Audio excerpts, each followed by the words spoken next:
प्रेम कुमार जी आ रही हूँ। प्रेम कुमार जी जरा बताइए, झारखंड में जो वोटिंग हुई है, झारखंड में 70% के करीब वोटिंग है। अब फाइनल फिगर्स थोड़ी देर में आएंगे 5 बजे तक। 70% वोटिंग, इसका क्या मतलब है? आमतौर पर कहते हैं वोटिंग ज्यादा तो सरकार हटाने के लिए वोटिंग। सुचारिता जी, प्रश्न यह है कि पिछले बार के चुनाव के दौर की तुलना में कितना ज्यादा वोटिंग हुई? हाँ। पहले दौर की तुलना में निश्चित रूप से ज्यादा वोटिंग हुई है और पिछले बार की तुलना में हम, हालांकि ओवरऑल नहीं है फिगर, लेकिन कंस्टिट्यूएंसी वाइज जो मैं देख रहा हूँ वो ऑलमोस्ट सेम है।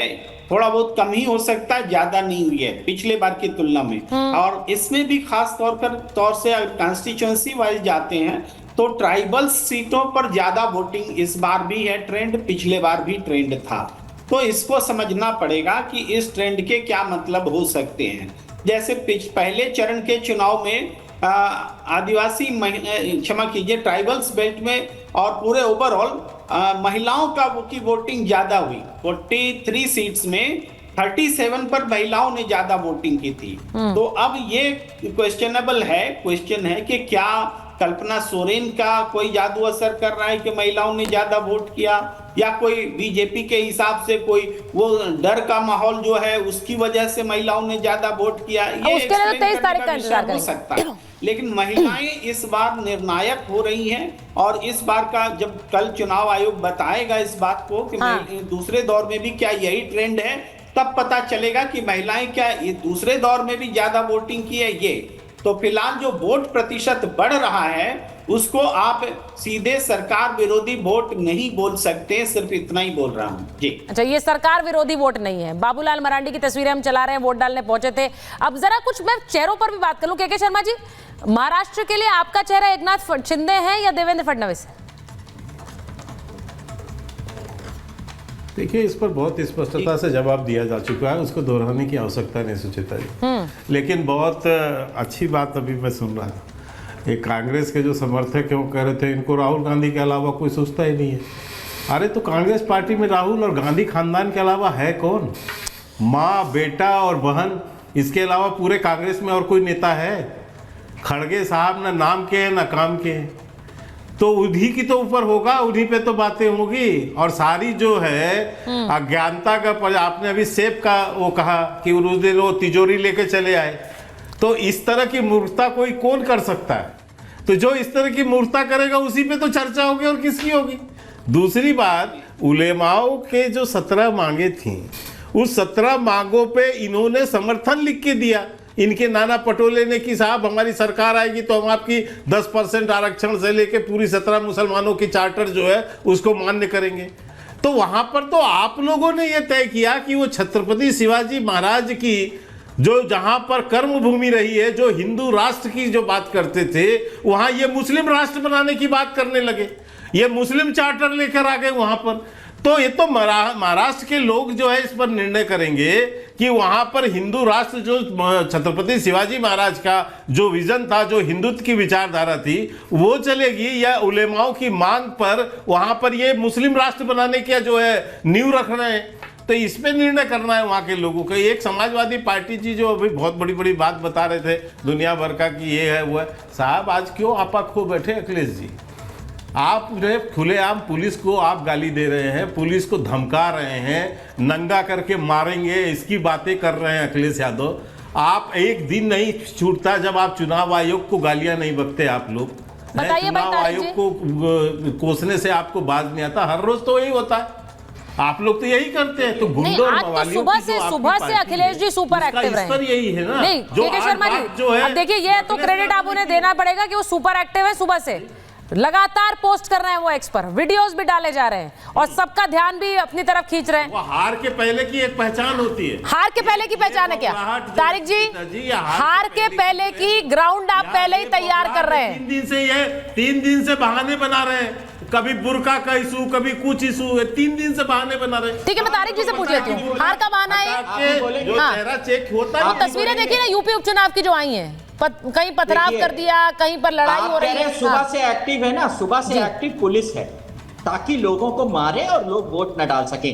बूथों को चिन्हित करके ये काम किया गया है। देखिए, लोकतंत्र इस देश की ताकत है, उसको कमजोर मत करिए, और आप कमजोर कर रहे हैं। वसीम बरेलवी का शेर है कि आप बस किरदार हैं, अपनी हदें पहचानिए वरना एक दिन कहानी से निकाले जाएंगे, जैसे ये पुलिस वाले निकाले गए। सारे अधिकारियों को बीच में नहीं मैं नहीं बोला था, सारे अधिकारियों को अखिलेश जी ने याद दिलाया है कि आपके ऊपर निगरानी है।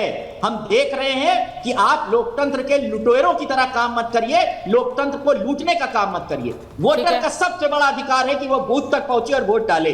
हार जीत अलग की बात है, आप जीत के लिए किस हद तक जाएंगे? आप जीत लीजिए सारी सीटें, मगर आप लोगों को मारेंगे, लोकतंत्र को कलंकित करेंगे। दुनिया देख रही है और हमारे ऊपर हंस रही है और आपके ऊपर हंस रही है कि किस तरीके से लोकतंत्र को बाधित किया जा रहा है। वो देश जिसको पूरी दुनिया सराखों पर रखती है, दुनिया का सबसे बड़ा लोकतंत्र, क्या आज डिजिटल युग में ये फोटो दुनिया के कोने कोने में नहीं गई होगी कि लोगों को लाठियों से और गंदी गंदी गालियां दी जा रही है कि भाग जाओ, वोट मत डालो, बंदूक लेके दौड़ाया जा रहा है। ऐसे 50 वीडियो हमारे सामने, ये करके दुनिया के सामने सबसे बड़े लोकतंत्र को शर्मिंदा करने का काम भारतीय जनता पार्टी कर रही है। और आज ये सर शर्म से झुक जाता है जब लोगों को मारा। और आज से पहले क्यों नहीं हुआ, इस बात का भी जवाब दीजिए। इन लोगों को, ये जो 60 पुलिस वाले सस्पेंड हुए हैं, इनको कोई तो निर्देशित कर रहा था। आप ये कह रहे हैं, मैं एक बार बता रही हूं, 1 मिनट, 5 मिनट बाद महा एग्जिट पोल के रुझान हम दिखाना शुरू करेंगे अपने स्क्रीन पर।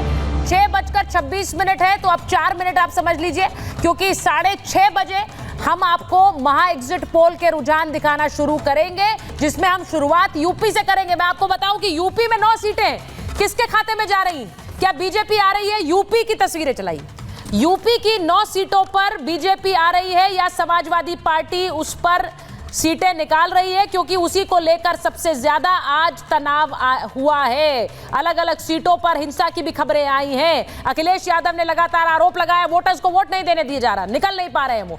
ये जो तस्वीर आप देख रहे हैं, जहां पर पथराव हुआ है, पुलिस कर्मियों को लगाना पड़ा, फोर्स लगानी पड़ी, वो भी तस्वीरें आई हैं। तो ऐसे में बस कुछ मिनट बाद, 3 मिनट बाद हम आपको तस्वीर दिखाएंगे कि यूपी की सीटों पर क्या है, फिर महाराष्ट्र में किसकी सरकार बन रही है, महाअघाड़ी आ रही है, महायुति आ रही है। झारखंड में क्या वर्डिक्ट इस बार जनता का बदलेगा? क्या बीजेपी एनडीए को वोट पड़ेगा या फिर वापस सत्ता में इंडिया गठबंधन आ रहा है? यह भी देखना होगा। मैं तस्वीरें आपको बता दूं, एक बार जरा सीधे इस पर बात कर लेते हैं। शांतनु जी, बहुत से लोग मान रहे हैं कि इस बार के ऊपर यूपी उपचुनाव में ये 9 सीटें हैं, लेकिन ये 9 सीटें एक प्रेस्टीज बैटल है।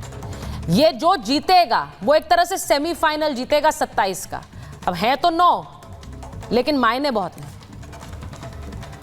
देखिए, भारत में चुनाव इतने कॉम्पिटिटिव हो चुके हैं सुचरिता जी, मेरे ख्याल से ऐसा कोई चुनाव नहीं होता, चाहे वो म्युनिसिपल का हो, पंचायत का हो, जो एक तरह से प्रेस्टीज का इशू नहीं होता। हाँ, जैसे बाकी इलेक्शन है, ये भी बहुत प्रेस्टीज का इलेक्शन है। और अभी एक 24 का इलेक्शन खत्म हुआ है, उसके बाद इसमें से 10 सीटें हैं, उसमें से 9 सीटें विधायक सांसद बन गए। एक शायद समाजवादी पार्टी के विधायक हैं, जो अक्सर उनके विधायक किसी जेल में चले जाते हैं, उसकी वजह से सीट खाली हुई। लेकिन जो आपने बात करी वो इम्पोर्टेंट है कि करहल में जो दलित लड़की मरी और प्रशांत यादव समाजवादी पार्टी के सपोर्टर, उन्होंने कहा कि बीजेपी को वोट करिए, उसको मार दिया गया। तो चुनाव इस लेवल पे पहुंच चुका है। और योगी आदित्यनाथ ने कुछ दिनों पहले ही कहा था कि समाजवादी पार्टी माफिया गुंडों की प्रोडक्शन फैक्ट्री बन गई है और उन माफियाओं के सीईओ अखिलेश यादव हैं। वो आज दिखा कि आप वोट नहीं दोगे तो मैं मार दूंगा आपको। यहां तक समाजवादी पार्टी अब पहुंच चुकी है। पिताजी ने कहा समाजवादी पार्टी का सपोर्टर है प्रशांत यादव, और समाजवादी पार्टी के सपोर्टर को कौन कहेगा मारने को? उसको भाजपा वाले तो कहेंगे नहीं, उसको अखिलेश यादव का आ रहा है। और अखिलेश यादव की आपने शब्दावली देखी, नंगा करके मारूंगा। आपने शब्दावली देखी, कुछ दिनों पहले उनकी शब्दावली थी, मैंने डाली थी। उन्होंने एक पत्रकार को कहा कि हम तो आपको स्टूडियो से उठवा लेंगे।